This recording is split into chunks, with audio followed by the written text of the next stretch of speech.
Oh no, it's doing this stretchy. Okay.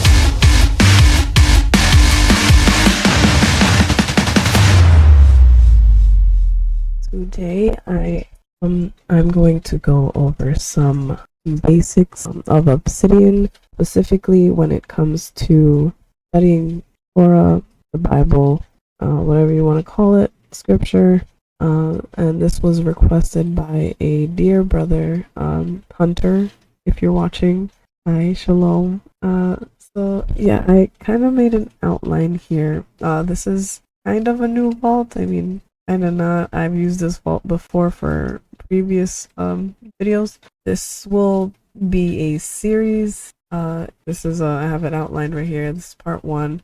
Kind of going to introduce you to Obsidian, all the different parts, sections of it. And then I will go over some settings that I use that make it easier for me to when I'm writing down notes for studying. Some of these are personal preference. I'm going to be going over the different section or the different parts of the UI, the user interface, which is the stuff that you can see directly on Obsidian as when you open it. First, I'm going to go over the ribbon, and that is here. I might have to make this. Oh no, it's doing this stretchy. Okay. Alright, so the ribbon is this section right here, the buttons on the side. This is supposed to be like a menu. I close that. Usually this is open when you open Obsidian, but I'm gonna close it. You can move these buttons around. So like if you wanted to put the home page button up there, you can here, you know. So that's that. The tabs are up here. You can open new tabs by pressing this plus button right here, and it opens up, well, wrong place. It opens up a new tab. You can also pin tabs. You can also have stacked tabs, which is, you go to this arrow on the top right, and then you click on stacked tabs, and basically what that is just sideways tags. Let me open up a new tab. So I'm gonna open up a whole bunch of tabs. You see what's happening? They're like kind of like a book. I actually like this. I don't know why I don't use this. This is way better than what I do. I like seeing the whole note wide on my screen, so I do prefer the other way, but I might start using this. Yeah, those are stacked tabs. Sidebars are here and right here. With these, the left sidebar is where the file browser, file explorer is. This is where all your folders, aka categories, are. This is also where you're gonna find your notes. That's the file browser. We're going to go into that more in depth. I can't do these. The right sidebar usually has things related to plugins. This is the outline of the video or the tutorial. These are headings. The sections right here, all headings. The part 1 and the part 2. They're header ones, and these are header 2s. So it'll just sort it out as you add the headings. These are properties. It's basically data that you can add to your note. These are for this all properties.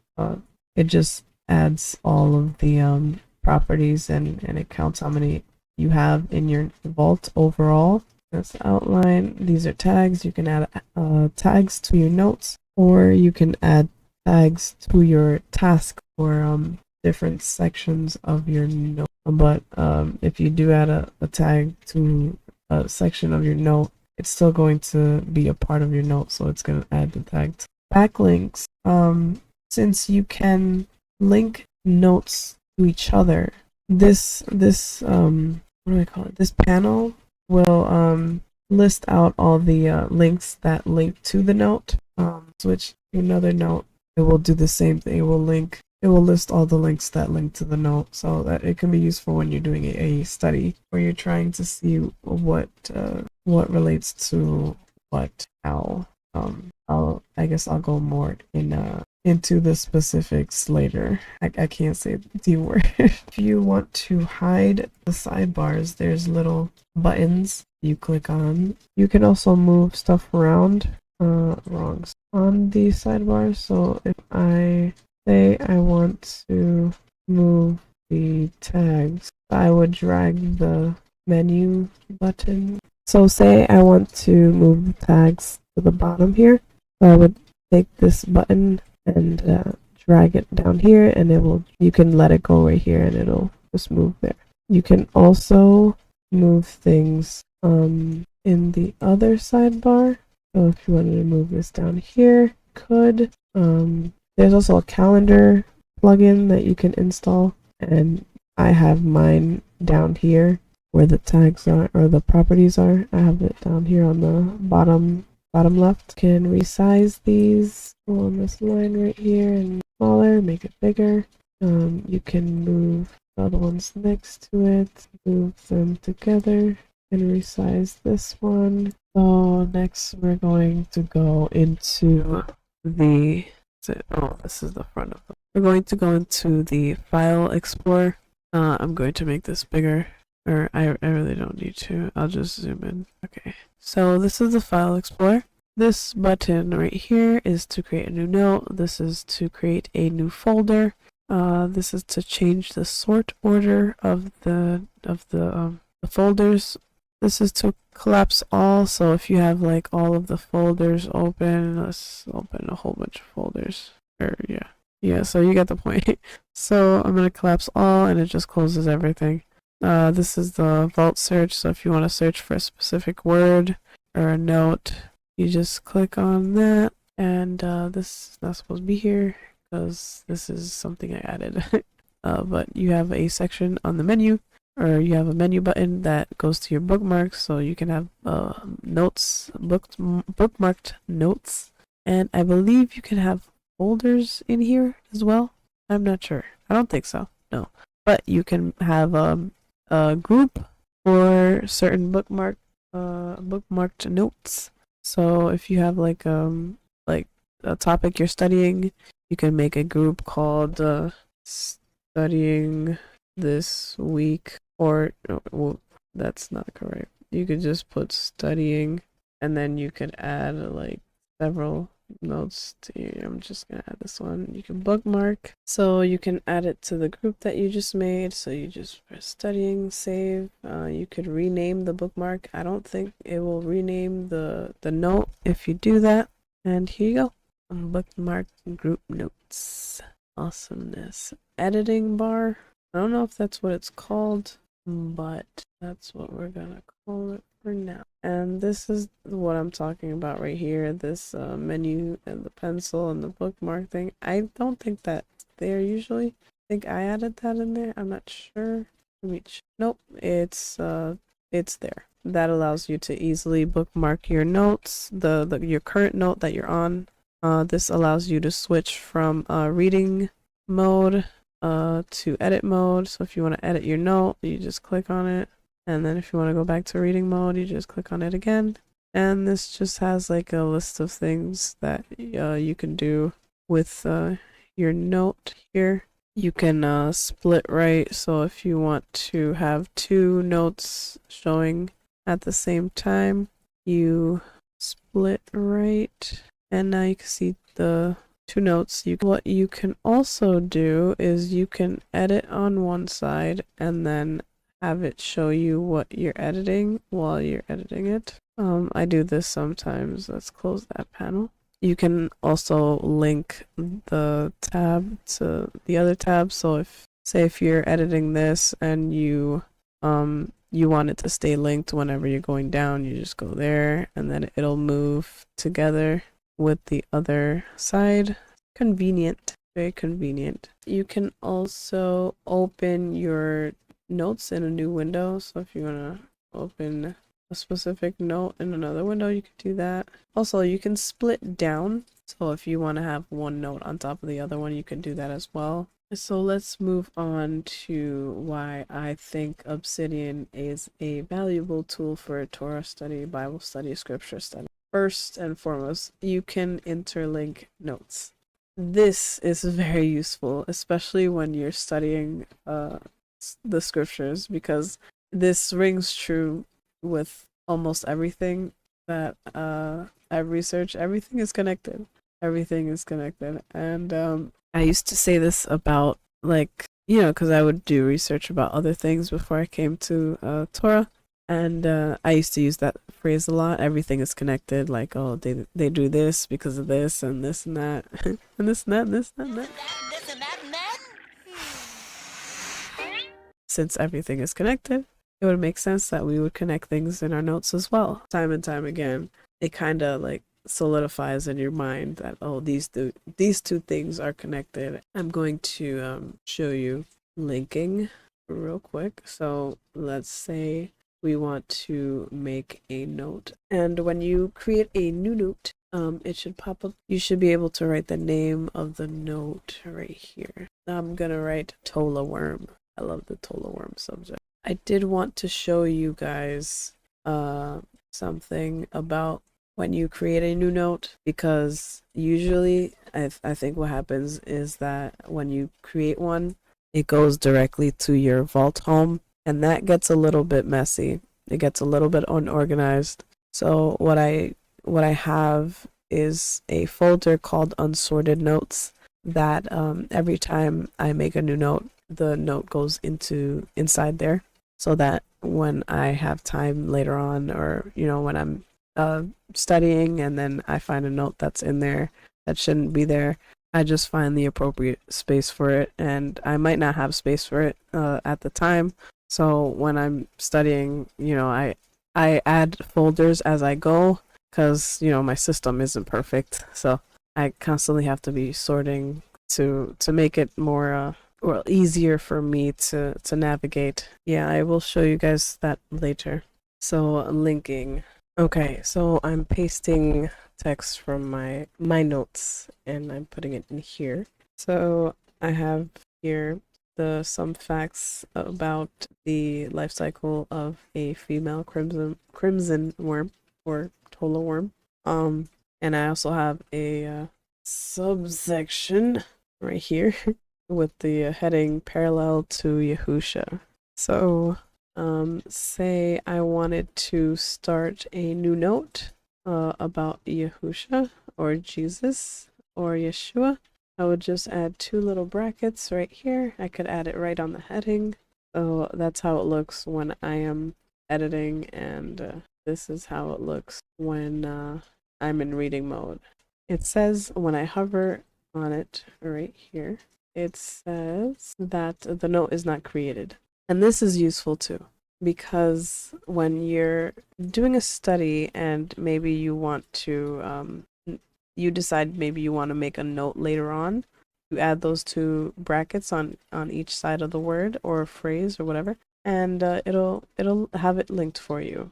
And then when you create it, the note with the name, it'll automatically link to the note. So the cool thing about this is that when you click on the link, it'll create the note for you.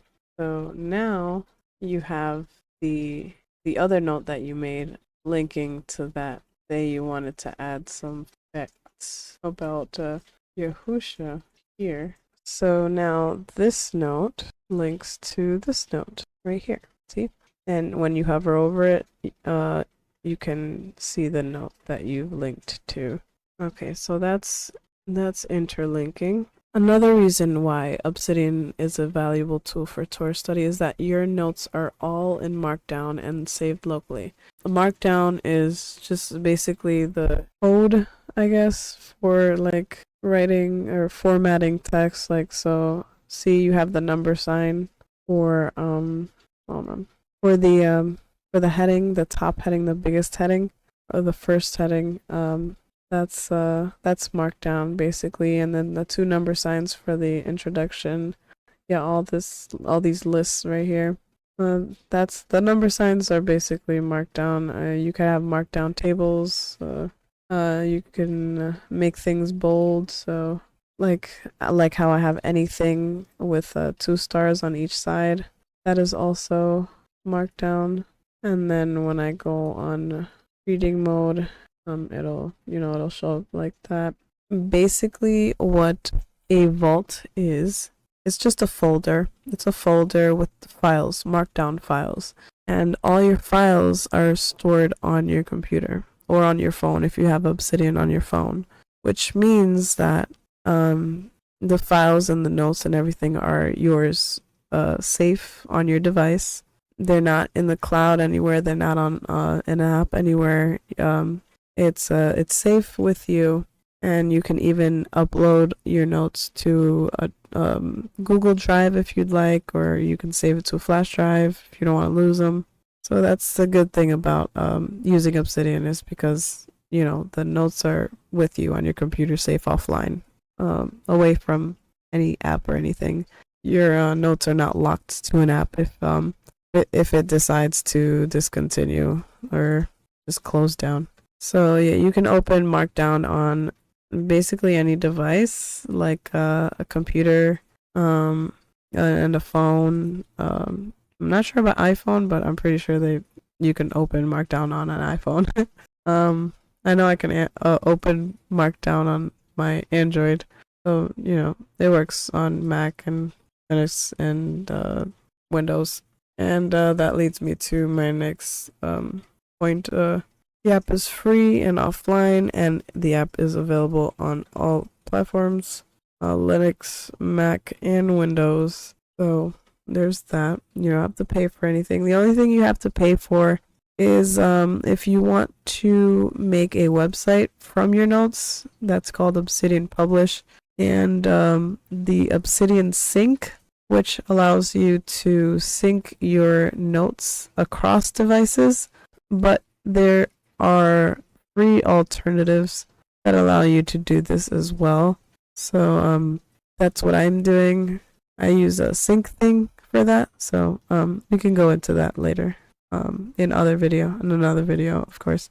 That's like part something else. I don't know which part it is yet. Folders and organization. So another cool thing about it is that the folders are basically, I call them categories, folders. They're just notes and files and folders on your computer, and that's the cool thing about it, is that it's not complicated, and you can organize it however you want to. Customization is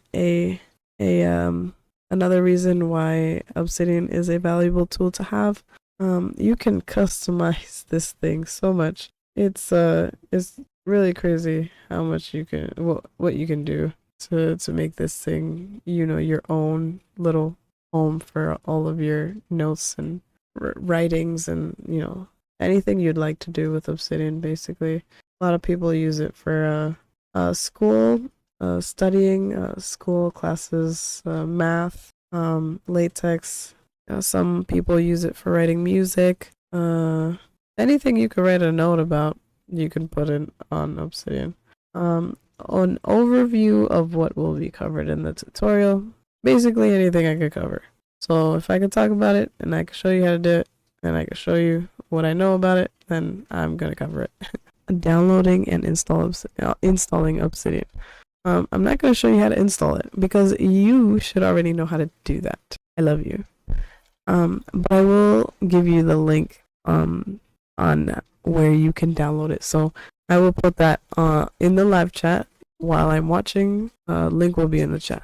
So I'm going to go over how to create a new vault. I wrote for Torah study, but really it could be for anything.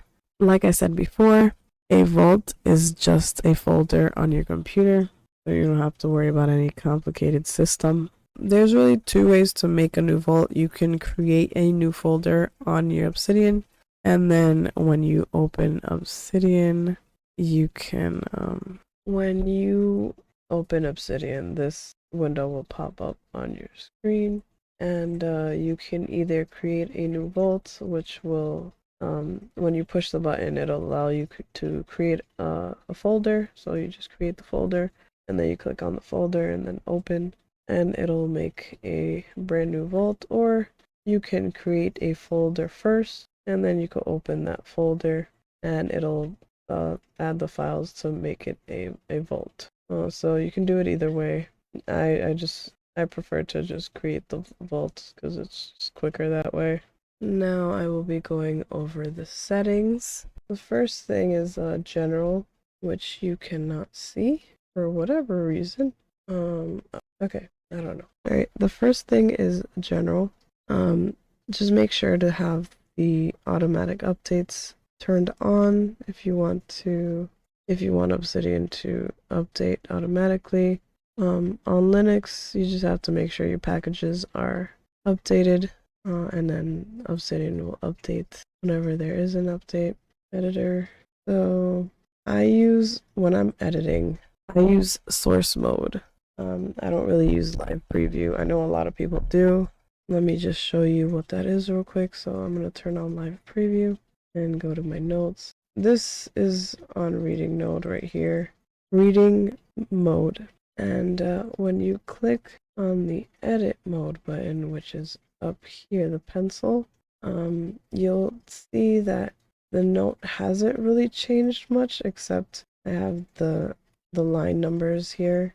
I don't think you'll have them when you first install Obsidian, but it looks basically the same as reading mode. But the only difference here is that when you click on something, it'll show you the markdown for it. So like this, like you can basically edit it as you go, and you can see what it looks like as you're editing.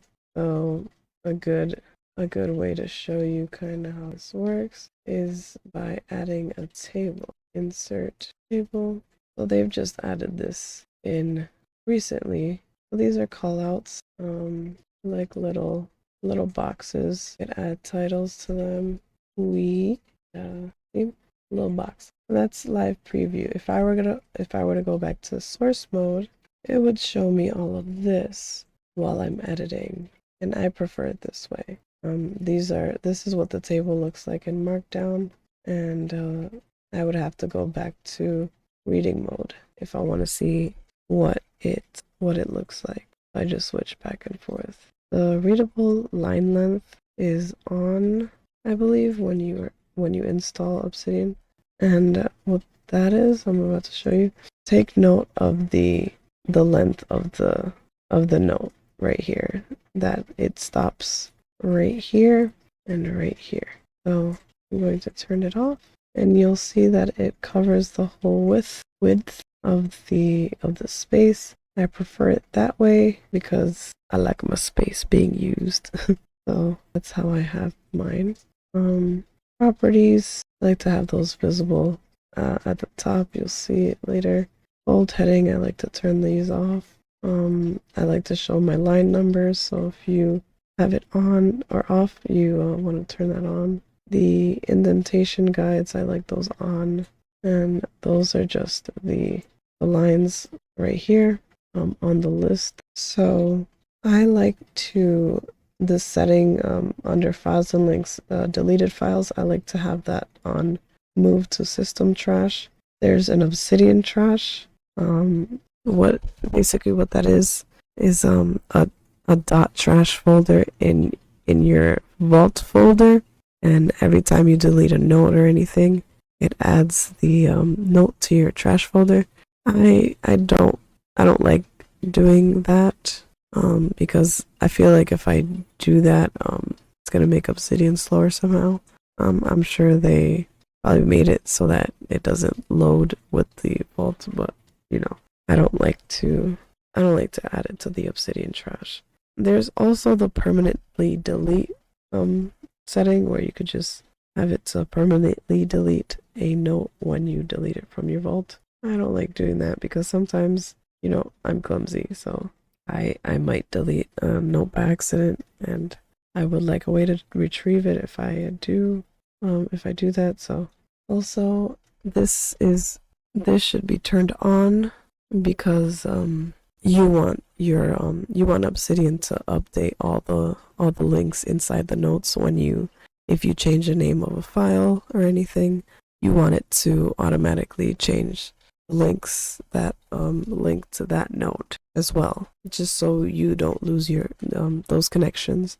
And this is what I was talking about with the unsorted notes.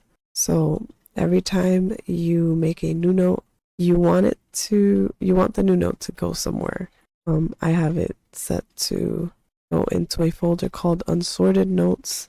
So what you would do is you would set it to in the folder specified below, and then you will write the name of the folder in this space right here. There's also this attachment folder path. So whenever you copy an image from, say, the internet or something, and then you paste it into your notes, it also adds that image to your folder somewhere. And I like to keep everything organized, so I have an attachments folder set up in my vault. I also have this where an excluded files, the setting. I like to have folders excluded from things like the search or the graph view or like the unlinked mentions. So that extras folder, that's all the extra stuff that I have in my vault. So I added the extras folder to this excluded files setting. Okay, now we're gonna go to appearance, and appearance is what it seems. It deals with the appearance of your vault. Now here you can install themes by going to manage. Alright, so these are the different themes you can download. My two favorites are minimal and Anu. Yeah, you can see the name right here. The theme I usually have it set to. If I change the theme, you can see that it changed everything. Right here you can change the interface font, so the font of all the text that you see. I don't like seeing the inline title. So the inline title is this is the inline title. What I do is I turn that off. Hotkeys, you can change your hotkeys right here. So anything, all the hotkeys that have to do with the plugins and everything, you can set them here. Core plugins, these are the plugins that come with Obsidian, and you could turn them on or off here. Backlinks is good because it shows you all the links, all the notes that link to the current note that you're on. Bookmarks, I like bookmarks. Canvas, I like this. It's very useful to make diagrams. I will show you that later. Command palette, definitely useful. I have that on. Daily notes, I don't usually use daily notes, so I have that off. File recovery, I haven't really used that. Browse files, I have this on. Graph view, the outgoing links, I have that on. I guess I should turn this / commands on.